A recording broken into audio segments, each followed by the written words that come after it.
GK pilot উচ্চ বিদ্যালয়ের সপ্তম শ্রেণীর শিক্ষার্থীবৃন্দ, সম্মানিত অভিভাবকবৃন্দ এবং এই মুহূর্তে অনলাইন স্কুল এই ক্লাসটির সাথে যারা যুক্ত আছেন তাদের সকলকে আমার পক্ষ থেকে শুভেচ্ছা জানাচ্ছি।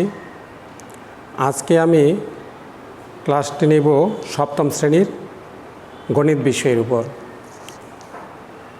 প্রিয় সপ্তম শ্রেণীর শিক্ষার্থীবৃন্দ, তোমরা বই খাতা নিয়ে বসে যাও।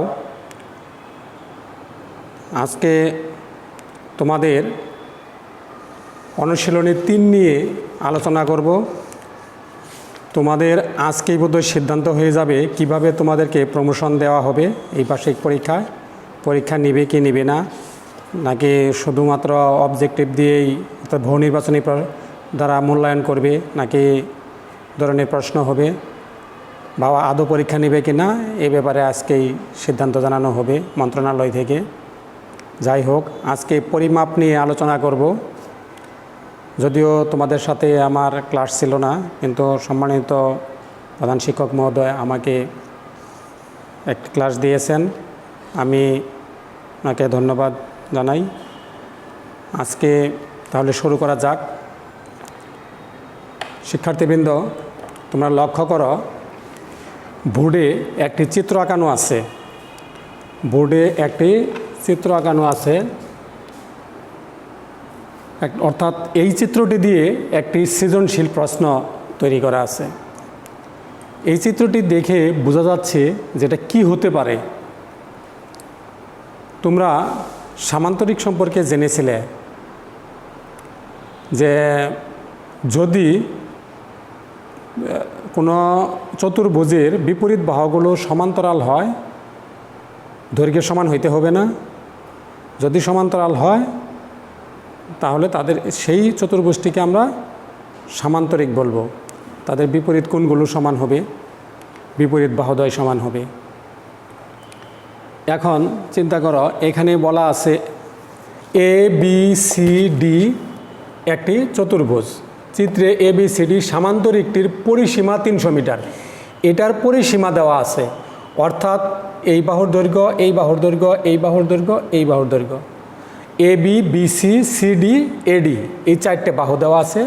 কিছুক্ষণ আগেই তোমাদের সাথে আলোচনা হলো যে বিপরীত বাহুগুলো পরস্পর সমান। এখানে দেখো চিহ্নিত করা আছে যে এইখান থেকে এই পর্যন্ত 2x মিটার, 2x এটা হচ্ছে মিটার। এটা যদি 2x মিটার, AB যদি 2x মিটার হয়, CDও 2x মিটার। এবং কি তোমাদের বইয়েই দেওয়া আছে, পাঠ্য বইয়ে এটা দেওয়া আছে 2x। এখানে অবশ্য মিটার দেওয়া নেই, এখানে মিটার আছে বিধায়, উচ্চতাটা মিটার আছে বিধায় আমরা ধরে নিতে পারি যে এটা মিটারে প্রকাশিত। আর প্রস্থের দিকে দেওয়া আছে x মিটার, অর্থাৎ x। এখান থেকে বোঝা যাচ্ছে যে দৈর্ঘ্য প্রস্থ অপেক্ষা দ্বিগুণ, এটা এখান থেকে বোঝা যাচ্ছে। এখন সামান্তরিকের পরিসীমা দেওয়া আছে, আমাদের জানতে হবে পরিসীমার সূত্র। তাহলে পরিসীমার সূত্র জানতে হবে। ত্রিভুজ ADF এর ক্ষেত্রফল সামান্তরিকটির ক্ষেত্রফলের 1/4। ত্রিভুজ ADF, এই ত্রিভুজটার ক্ষেত্রফল দেওয়া আছে। এই ত্রিভুজটার ক্ষেত্রফল বের করতে হবে। গ নাম্বারে গিয়ে কি করতে হবে? এই ত্রিভুজটা পুরো সামান্তরিক ক্ষেত্রফলের ক্ষেত্রফলের 1/4। তাহলে এই ত্রিভুজের ভূমি AF, এই AF কত মিটার? AFটা বের করব আমরা। আরেকটা কি করব? সামান্তরিকের ক্ষেত্রফল কত বর্গ মিটার? সামান্তরিকের ভূমি যদি আমরা বের করতে পারি, অর্থাৎ 2x এর মান যদি বের করতে পারি, উচ্চতা দেওয়া আছে কত? 5 মিটার। তাহলে এখান থেকে আমরা সামান্তরিকের ক্ষেত্রফল কত বর্গ মিটার তা নির্ণয় করতে পারবো, সহজেই নির্ণয় করতে পারবো। তোমরা সামান্তরিকের ক্ষেত্রফলের সূত্রটা এর আগে জেনেছো। যাই হোক, এখন শুরু করা যাক। প্রথমেই ক নাম্বার প্রশ্নে আছে সামান্তরিকের পরিসীমাকে কিলোমিটার এবং সেন্টিমিটারে প্রকাশ করো। সামান্তরিকের পরিসীমাকে, সামান্তরিকের পরিসীমা কত দেওয়া আছে? সামান্তরিকের পরিসীমা দেওয়া আছে 300 মিটার। তাহলে পরিসীমা যদি 300 মিটার হয়, দৈর্ঘ্য দেওয়া আছে 2x, প্রস্থ দেওয়া আছে x।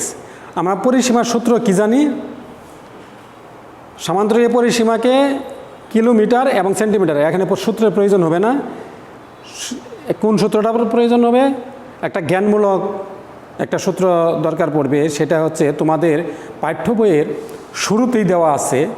পাঠ্য বইয়ের শুরুতেই যেটা দেওয়া আছে যে কিলোমিটার এবং মিটারের ভিতরে সম্পর্ক কি, সেন্টিমিটার এবং মিটারের ভিতরে সম্পর্ক কি। যেহেতু পরিসীমাটা দেওয়া আছে 300 মিটার, তাহলে মিটার থেকে বর্গ মিটারে যেতে হবে, কিলোমিটারে যেতে হবে একবার, আবার মিটার থেকে সেন্টিমিটারে যেতে হবে একবার। তাহলে ক নাম্বারের জন্য আমরা আগে এই সূত্রটা লিখে নিই।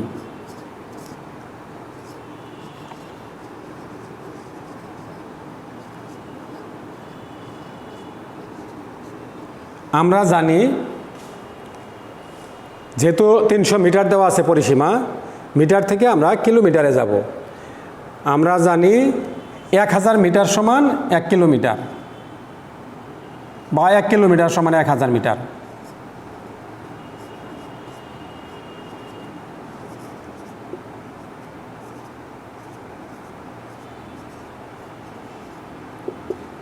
মিটার। আবার সেই সাথে এটাও জানি যে 1 মিটার সমান 100 সেন্টিমিটার।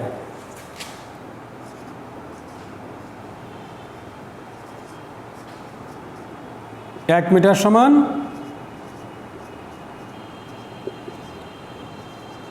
100 সেন্টিমিটার। কি শিক্ষার্থীবৃন্দগণ তোমরা এটা জানো না? অবশ্যই জানো, ক্লাস 6-এ পড়েছো, 5-এ পড়েছো, এর আগে হয়তো পড়ে থাকবে, এবং 7-এ এটা পড়েছো। 1 কিলোমিটার সমান 1000 মিটার, 1 মিটার সমান 100 সেন্টিমিটার। তাহলে এখন সহজে আমরা পেয়ে যাব 300 মিটার, অর্থাৎ বলা আছে যে পরিসীমা, সামান্তরিকের পরিসীমাকে কিলোমিটার এবং সেন্টিমিটারে প্রকাশ করে। কিলোমিটারে যদি প্রকাশ করি, দেওয়া আছে সামান্তরিকের পরিসীমা 300 মিটার, দেওয়া আছে সামান্তরিকের পরিসীমা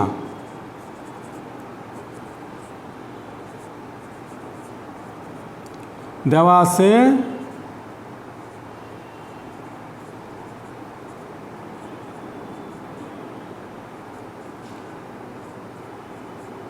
সামান্তরিকটির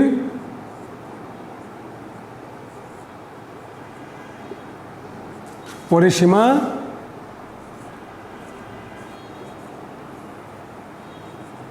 300 মিটার।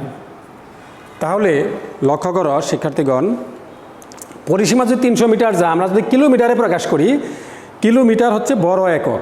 100 অর্থাৎ 1000 মিটার হলে 1 কিলোমিটার হয়। তাহলে কিলোমিটারে প্রকাশ করতে গেলে এটাকে 1000 দ্বারা ভাগ করতে হবে। কত দ্বারা? 1000 দ্বারা।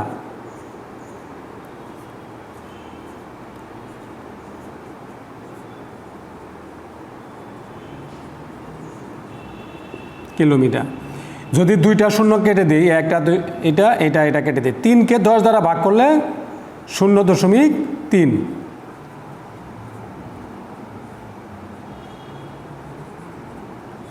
এত কিলোমিটার। তাহলে তোমরা জানো সৃজনশীল অঙ্কে প্রথমে ক নাম্বার অঙ্কে কত থাকে? 2। খ নাম্বার অঙ্কে কত থাকে? 4। গ নাম্বারে কত থাকে? এটাও 4। মানবন্টনটা এরকম। তোমরা জানো যে ক নাম্বারে 2 নাম্বার থাকে। প্রশ্ন কত? কয়টা? কিলোমিটারে প্রকাশ করো এবং সেন্টিমিটারে প্রকাশ করো। কিলোমিটারে যখন তোমার প্রকাশ করা হয়ে গেল, তার মানে তুমি 1 নাম্বার পেয়ে গেলে। এখন দেখব যে সেন্টিমিটারে প্রকাশ করা। সেন্টিমিটারে প্রকাশ কিভাবে করব? তাহলে দেওয়া আছে সামান্তরিকের পরিসীমা 300 মিটার। তাহলে সেন্টিমিটারে প্রকাশ করতে গেলে আমাদের কি করতে হবে? ছোট এককে যেতে গেলে গুণ করতে হয়। তাহলে আমরা 300 গুণ কত? 100 সেন্টিমিটারে 1 মিটার সমান 100 সেন্টিমিটার, অর্থাৎ 100 দ্বারা গুণ করব। এত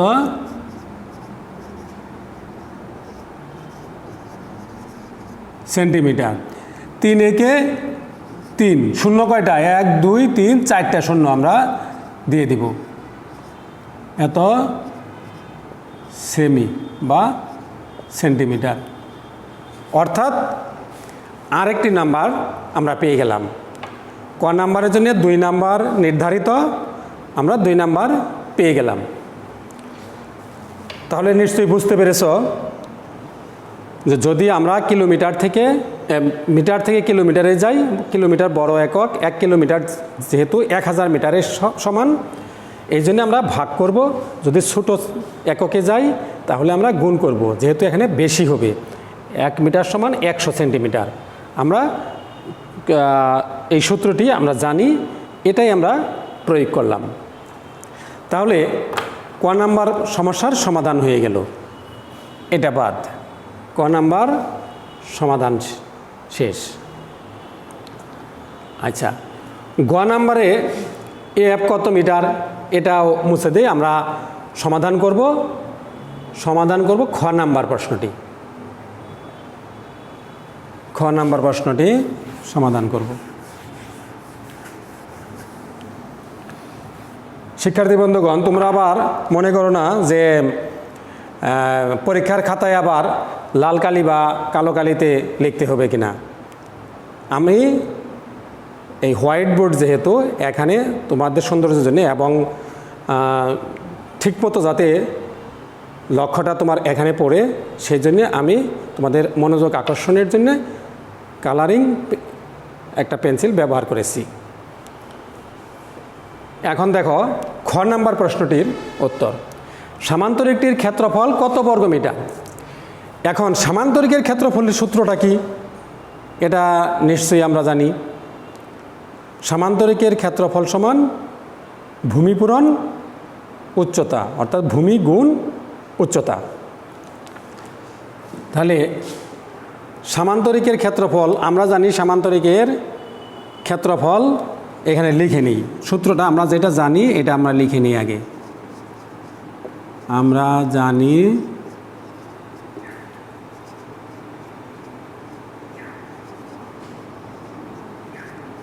সামান্তরিকের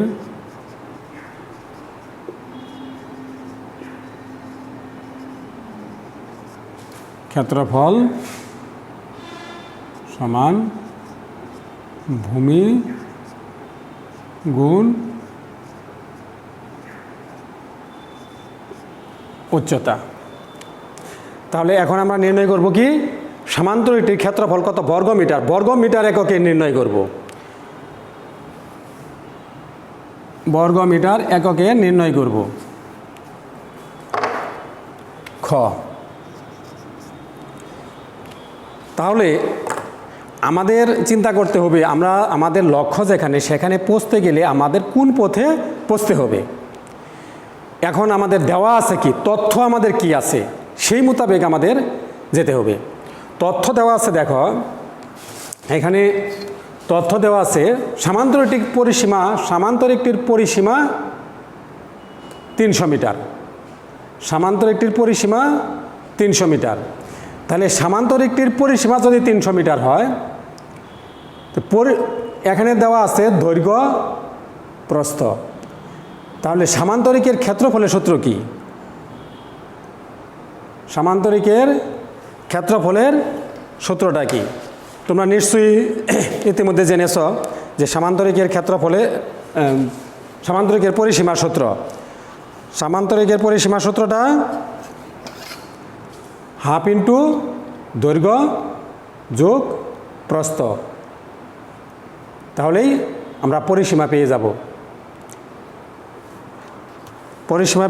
তাহলে পরিসীমার সূত্রটা আমরা লিখে নেই। সামান্তরিকের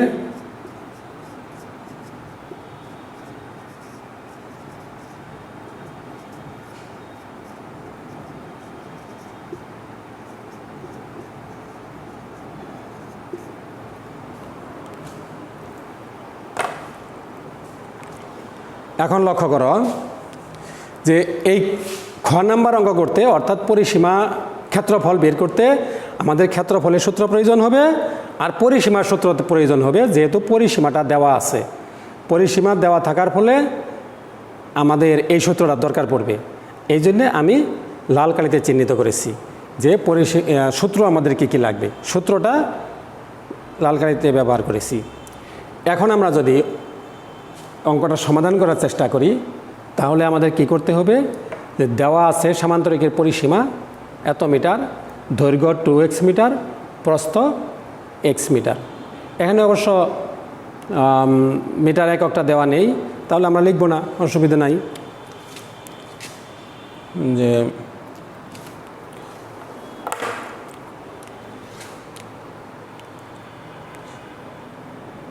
আমরা জানি পরিসীমা সমান এত, তাহলে শর্ত মতে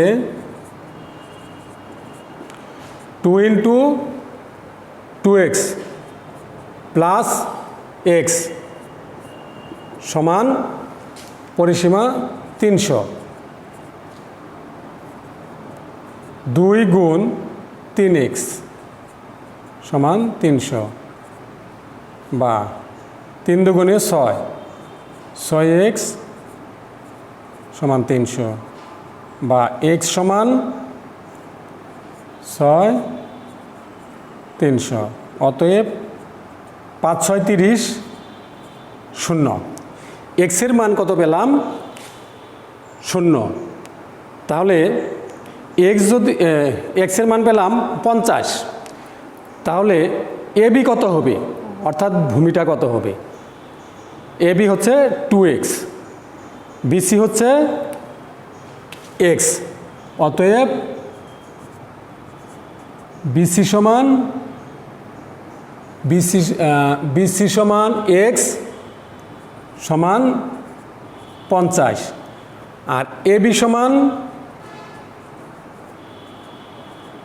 2x সমান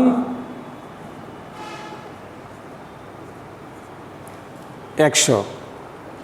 তাহলে আমরা যদি এই ভূমির মান পেয়ে থাকি, 2x যেহেতু পেলাম, অর্থাৎ এবি যদি এই সামান্তরিকের ভূমি হয় তাহলে এবির মান আমাদের কত? 100। এবির মান যদি 100 হয়, উচ্চতা কত দেওয়া আছে? 5, উচ্চতা ডিএফ সমান 5।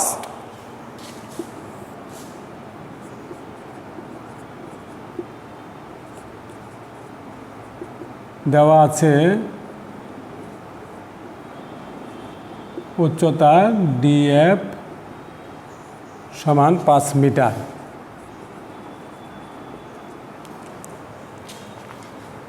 এখন চিন্তা করো যে সামান্তরিকটির কী বের করতে হবে? ক্ষেত্রফল বের করতে হবে। সামান্তরিকের ক্ষেত্রফলের ভূমি আর উচ্চতা যদি গুণ করি তাহলে কত হয় আমরা হিসাব করে বের করব। ভূমি এবি, উচ্চতা ভূমি এবি = 100 এত মিটার। ভূমি গুণ উচ্চতা, অতএব সামান্তরিকটির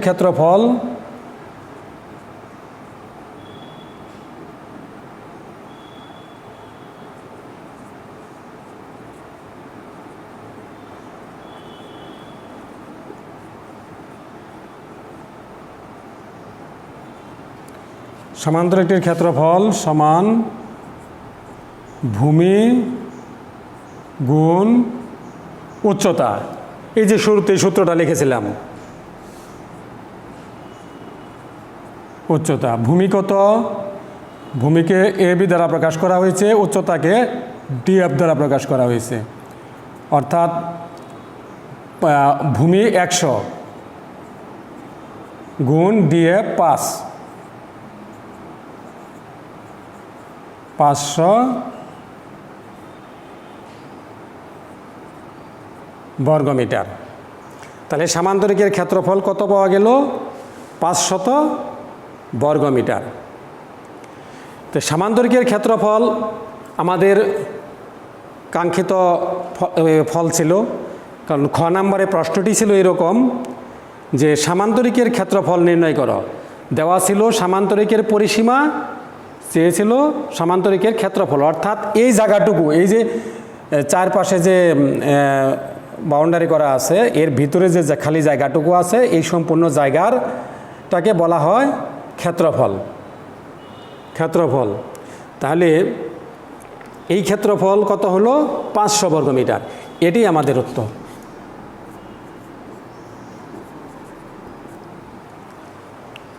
এখন চিন্তা করো যে পরবর্তী পদক্ষেপ আমাদের কি হতে পারে। এই সামান্তরিকের যে ক্ষেত্রফল, এই ক্ষেত্রফলটি গ নাম্বারে লাগবে। প্রশ্নটা হচ্ছে ত্রিভুজ এডিএফ এর ক্ষেত্রফল। ত্রিভুজ এডিএফ, এই যে ত্রিভুজ এডিএফ, এতটুকুর ক্ষেত্রফল পুরো সামান্তরিকের ক্ষেত্রফলের 1/4। 1/4 বলতে বুঝতে পেরেছো নিশ্চয়ই যে 4 ভাগের 1 ভাগ। 1/4 বলতে বুঝবো 4 ভাগের 1 ভাগ। কার 4 ভাগের 1 ভাগ? ক্ষেত্রফলের 4 ভাগের 1 ভাগ। তাহলে আমরা বেরিয়ে যাই খ নাম্বার থেকে। আমরা এবার গ নাম্বারের দিকে অগ্রসর হব।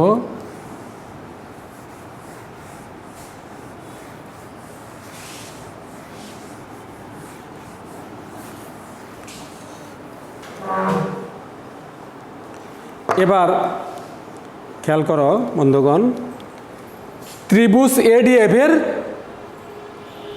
থেকে আমরা এএফ বের করব। প্রশ্নটি ছিল যে এএফ এর দৈর্ঘ্য কত? এএফ এতটুকুর দৈর্ঘ্য কত? এএফ সমান কত মিটার? তাহলে আমাদের আবার যেতে হবে কোথায়? কোন তথ্যটা দেওয়া আছে সেইখান থেকে আমাদের বের করে নিয়ে আসতে হবে। দেওয়া আছে সামান্তরিকটির ক্ষেত্রফলের 1/4। ত্রিভুজ এডিএফ এর ক্ষেত্রফল সামান্তরিকের ক্ষেত্রফলের 1/4। তাহলে খ হতে আমরা পেলাম যে খ হতে সামান্তরিকের ক্ষেত্রফল, ওই যে আমি এটা রেখে দিয়েছি তোমাদের এটা নিয়ে যাওয়ার জন্য, যে সামান্তরিকের ক্ষেত্রফল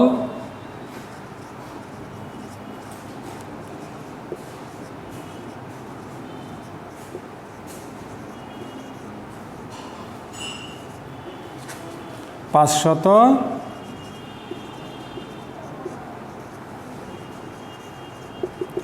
বর্গমিটার। এখন খেয়াল করো, ক্ষেত্রফল যদি 500 বর্গমিটার হয়, উদ্দীপকে কি দেওয়া আছে? উদ্দীপকে বলছে ত্রিভুজ এডিএফ এর ক্ষেত্রফল সামান্তরিকের ক্ষেত্রফলের 1/4। অতএব ত্রিভুজ এডিএফ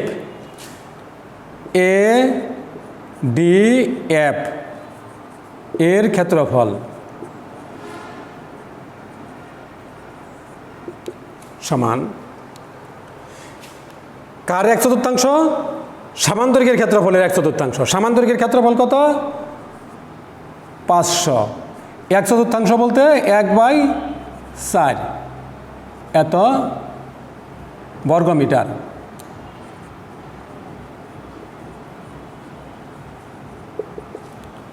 তাহলে যদি আমরা ভাগ করি, এটা কাটাকাটি করি, কত হবে? 125। 4 100 4 100 400 4 25 100 এলো 500। 125 বর্গমিটার। তাহলে ত্রিভুজ এডিএফ এর ক্ষেত্রফল পেলাম। এখন যদি এটা সমকোণী ত্রিভুজ হয়, এখানে চিহ্ন দেওয়া আছে সমকোণীর, আমরা ত্রিভুজের ক্ষেত্রফলের সূত্রটা আমরা কি জানি? হাফ গুণন ভূমি পূরণ উচ্চতা। হাফ গুণন ভূমি পূরণ উচ্চতা। তাহলে এডিএফ এর ত্রিভুজের ক্ষেত্রফল যদি আমরা পাই, তাহলে সমকোণী ত্রিভুজের ক্ষেত্রফলের সূত্র থেকে আমরা কি বের করতে পারি? আমরা জানি সমকোণী ত্রিভুজের ক্ষেত্রফল, আমরা জানি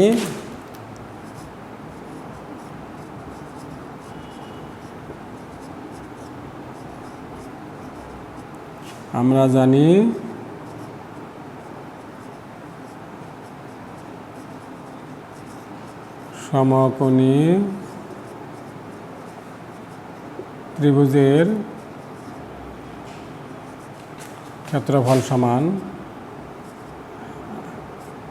হাফ গুণন ভূমি গুণন উচ্চতা। এখানে সমকোণ, তাহলে নিশ্চয়ই এটা লম্ব, এটাই উচ্চতা হবে, এই ত্রিভুজের উচ্চতা হবে ডিএফ এবং ভূমি হবে এএফ। তার মানে হাফ গুণ ভূমি এএফ গুণ উচ্চতা ডিএফ। এবার খেয়াল করো বন্ধুগণ, সমকোণী ত্রিভুজের ক্ষেত্রফল যদি এত হয়, এত বর্গ একক, মনে করো এত বর্গ একক,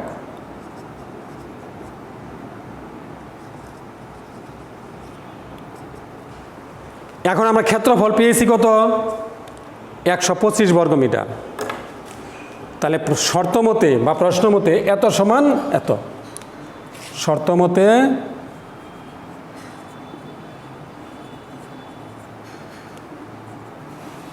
হাফ গুণ এফ গুণ ডিএফ সমান 125, বা হাফ গুণ এফ বলতে কি বুঝবো? 5 মিটার। এফ না, ডিএফ বলতে 5 মিটার, এফ এফ রাখবো এখানে, এফ ডিএফ বলতে 5,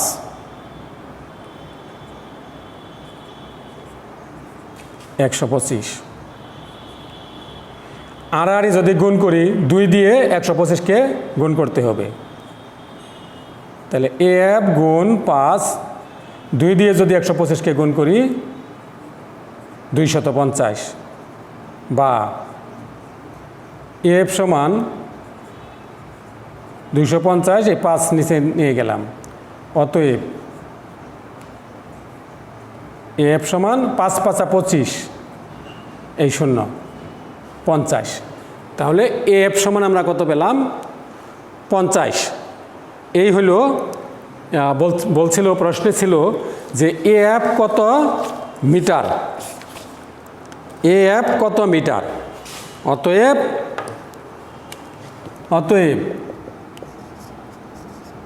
এফ সমান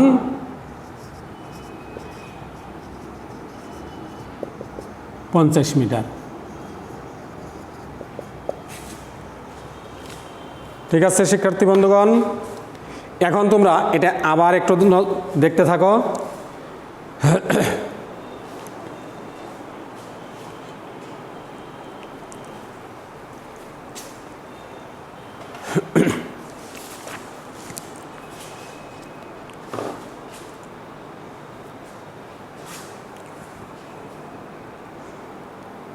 সৃজনশীল একটা প্রশ্ন সলভ করতে তোমাদের কতক্ষণ সময় থাকবে? 22 থেকে 22.5 মিনিট।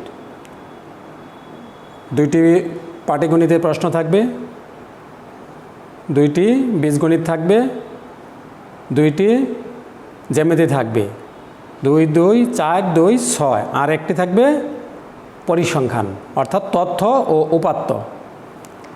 তাহলে 60টি প্রশ্নে 70 নাম্বার থাকবে। তোমরা সময়টা খেয়াল করবা যে এক একটা প্রশ্নে তোমার কতটুকু সময় লাগছে, আর 30টা অবজেক্টিভ থাকবে অর্থাৎ বহু নির্বাচনী প্রশ্ন। তোমাদের আজকে এরপরে একটি হোমওয়ার্ক থাকবে, হোমওয়ার্কটি থাকবে 26 নাম্বার, 26 নং লিখে নাও। 26 নং সৃজনশীলটা, 26 নং সৃজনশীলটা তোমরা বাসায় করবে। আর তোমাদের এখানে যত প্রকার সূত্রের প্রয়োজন হবে সবগুলি তোমাদের বইয়ের অর্থাৎ অনুশীলনী 3-এর পরিমাপ অংশের শুরুতেই দিয়ে দেওয়া আছে, যে তোমার যেটা প্রয়োজন সেখান থেকে তোমরা সেটা দেখে নিবা, যদি মনে না থাকে আর মনে রাখার চেষ্টা করবা। আজকের মতো এখানেই, ধন্যবাদ সকলকে। তোমরা ভালো থাকো, সুস্থ থাকো, এই কামনা করি। ধন্যবাদ।